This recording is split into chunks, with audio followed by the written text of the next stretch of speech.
하둘셋, 하둘셋. 안녕하십니까. 사마에럴입니다. 2018 행시 입시 법행 대비 정재환 교수님저 헌법입문 제7판 2회독 66페이지 제2절 국가의 요소 보겠습니다. 사마에럴TV 질책 구독 추천을 부탁드리고 유튜브 구독 재생 목록 추천합니다. 제2절 국가의 요소. 결국 주권, 국민 영역이 국가의 요소를 이루는데 아래에서 각각 살펴본다. 제1항 주권. 로마자 1번에 주권의 개념과 발달. 주권이란 국가의 의사를 형성하는, 결정하는 최고의 연원 내지 원동력으로서 대내적으로는 최고의 권력, 즉 한 국가 내에서의 최고의 권력을 의미하고, 대외적으로는 한 국가를 외국에 대하여 독립된 지위에 있게 하는 힘을 의미한다. 주권은 국가 내적으로는 국가의 조직을 구성하는 자율권과 국가 영역 내에 거주하는 국민들과 사람들의 보호하는 힘과 사물을 지배하는 포괄적인 힘을 가진 권력을 의미한다. 67페이지 보겠습니다.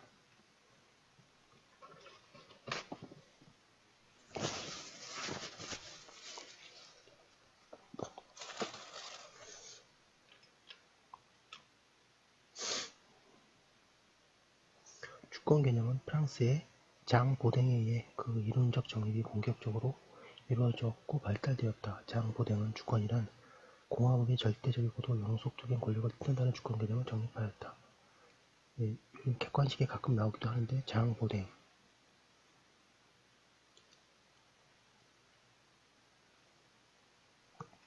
즉, 한 국가에서 가장 강력한 최고 권력이 주권으로서 존재한다는 관념을 자리잡게 한 것이다. 장 보댕은 군주의 통치권 강화를 위한 주권 개념을 발전시켰기에 군주가 주권을 보유한다는 군주주권론을 주장하였다. 그럼에도 장 보댕이 오늘날까지 거명되는 것은 바로 주권이란 관념을 자리잡게 했기 때문이다. 이후 근대에 와서 국민이 주권을 가진다는 국민주권설이 주장됨과 아울러 주권이 최고 독립의 권력을 의미한다는 주권 개념이 발달되었다. 중간에 군주나 국민이 아니라 국가 자체에 주권이 존재한다는 국가주권설이 주장되기도 하였다. 그러나 결국 현대에는 국민주권주의가 확립되면서 국민주권을 보유자여야 하는 국가의 당연한 전제가 되었다. 주권의 개념 내지 지표로서 중요한 것은 국내적으로는 최고의 지위를 가지는 권력이라는 권력의 최고성과 대외적으로는 한 국가의 독립적 지위를 인정하게 하는 권력이라는 점에서의 독립성을 둘 수 있다. 국내의 최고성과 대외적 독립성은 각각 1번의 대내주권, 2번의 대외주권으로 표현되기도 한다. 그러나 대외주권은 오늘날 주권의 제약이 국제현실에서 이루어지고 있기도 하기에 절대적인 것은 아니다. 로마자 2번의 주권의 내용과 특성. 1번의 주권의 내용. 양갑 1번의 자주조직권. 한 국가가 다른 국가의 간섭을 받지 않고 자신의 주도로 자율적으로 국가의 조직을 수행할 수 있는 권력인 자주조직권이 주권에 내포되어 있다. 국가의 조직이 헌법에 의해 구성되므로 자주조직권은 헌법 제정 권력으로 나타난다. 주권은 헌법 제정 권력만이라고 보는 견해가 있으나 주권에는 자주조직권 외에도 외교권, 화폐주조권 등 다른 권력도 포함되어 헌법 제정 권력보다 더 포괄적 권력이다. 68페이지 양가 1번의 영민고권, 인적주권.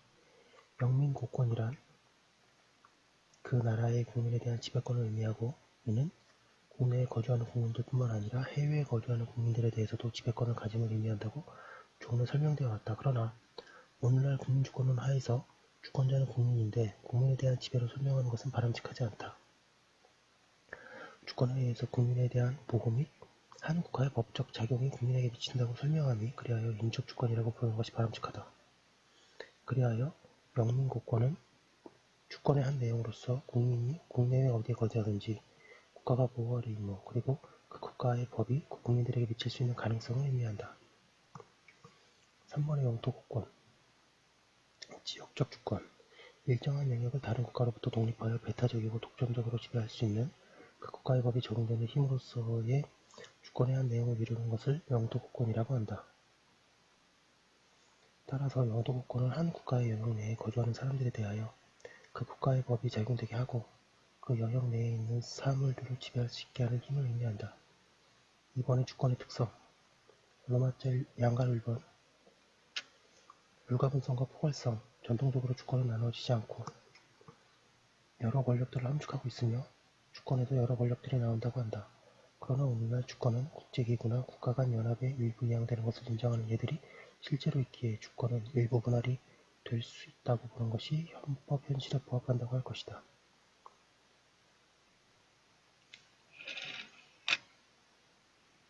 60페이지 양가 1번 최고성과 시원성, 자율성, 독립성.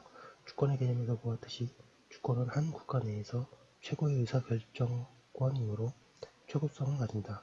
주권이 한 국가에 있어서 최고의 지위에 있다는 것을 주권 위에 더 높은 권력이 있고 따라서 그 자신이 스스로 정당화하는 것은 시작점이 있는 권력이라는 것을 의미한다. 그러므로 최고성은 시원성을 의미하기도 한다. 주권은 대외적으로 한 국가를 독립적인 지위에 있게 하는 힘이므로 자율적인 독립성을 가지는 힘으로 존재한다. 양감 3번의 불가향성. 주권은 국민에 속하는 것이고 어느 국가기관이나 다른 국가에 양도할 수 없다. 그러나 오늘날 주권이 국제기구나 국가들 간의 연합에 일부 이양되는 것은 인정하는 것은 실제의 사례에 나타나고 있다.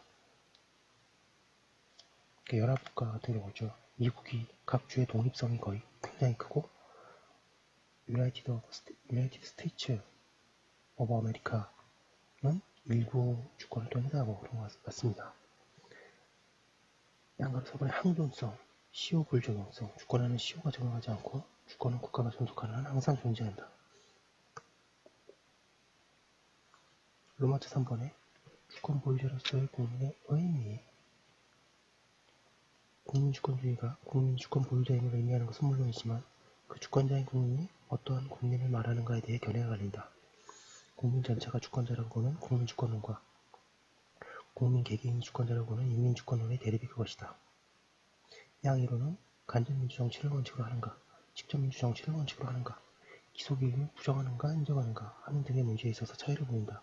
이에 관해 자세한 것은 흡수한다. 로마자 4번의 주권과 국가권력. 1번의 국가권력의 개념. 주권과 구별되는 개념으로서 국가권력이 있다. 국가권력이란 주권으로부터 70페이지 나오고 주권에 의해 만들어진 권력으로서 국가작용을 행하는 가분적 국가권력을 말한다. 국가권력은 종종 통치권이라고 불렀으나 통치라는 용어가 군림하에 다스린다는 정근대적 의미를 가지므로 부적절하게 국가권력이라고 부른다. 이번에 국가권력 관념의 의미와 우리 헌법 규정. 국가권력의 관념은 다음과 같은 이유로 요구된다고 한다. 주권과 보유자인 국민에 의해 직접 행사되는 경우가 있긴 하나 일상적으로는 직접 행사가 어렵고 따라서 국가기관에 의해 행사된다. 그러나 어느 국가기관이 주권을 행사하면 주권이 포괄적 권력이라서 주권을 집중하여 행사하게 되는 결과를 가져올 것인 바 이는 받아들여질 수 없고 권력분립주의에 따라 입법권, 행정권, 사법권 등으로 각 분할하여 행사되어야 한다. 그러나 주권은 원칙적으로 불가분이어서 그러한 분할 행사가 이루어질 수 없다. 그리하여 가분적인 권력인 국가권력의 관념이 나오게 된 것이다. 국가권력은 국가의 행동을 위하여 실제로 행사되는 보다 직접적이고 가분적 해결 권력을 의미한다는 점에서 주권과 구별된다. 그러나 국가권력도 주권에 의해 나누어져 구성되는 권력이므로 어디까지나 주권의 소산이고 국가권력이 국가 기관별로 행사됨으로써 주권이 대신 행사된다. 이와 같은 설명은 우리 헌법의 규정이 터잡은 것이기도 하다. 즉 현행헌법 제1조 2항은 전반에